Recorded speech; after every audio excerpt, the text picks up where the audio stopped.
Hi, my name is John Olsheimer, and I am a credit expert who contributes to creditcardinsider.com.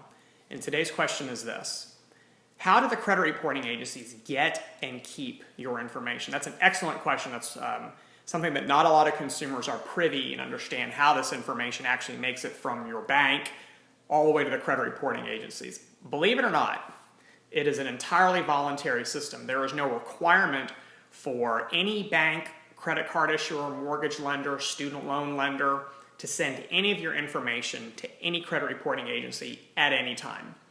They choose to do so, and the reason they choose to do so is because the carrot and the stick, right? I mean, if your information is going to be reported to a credit reporting agency for all to see, then the hypothesis is that you're more likely to manage the account properly and pay your bills on time.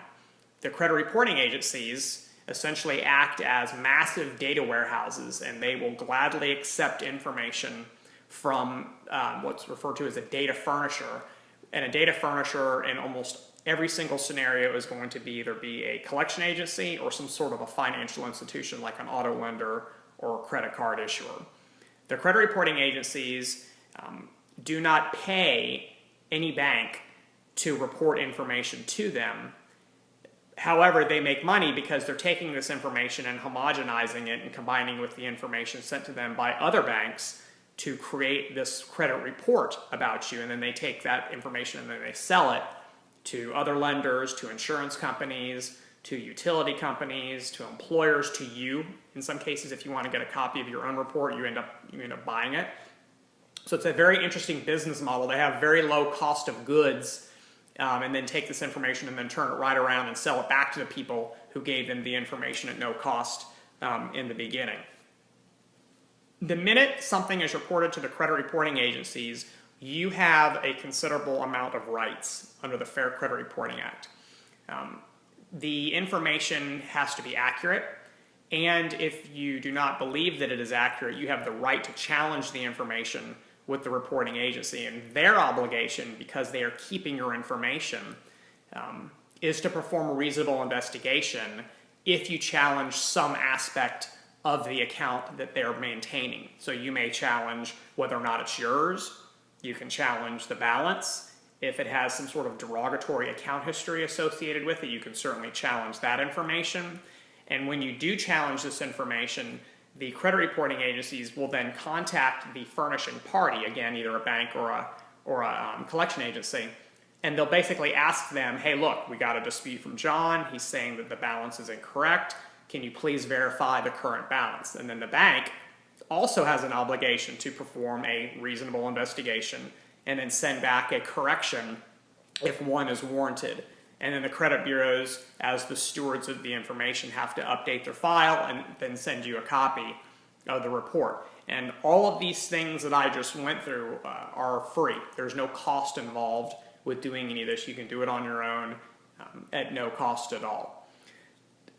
Most companies do choose to report your information to the reporting agencies, but because it is a voluntary system, there's no guarantee that they're going to do so, and if they do, there's no guarantee that they're going to report to all three of the reporting agencies, TransUnion, Experian, and Equifax. There are many scenarios where a financial institution may just choose to report to one of them, or may choose just to report to two of them, but not choose to report to all three of them.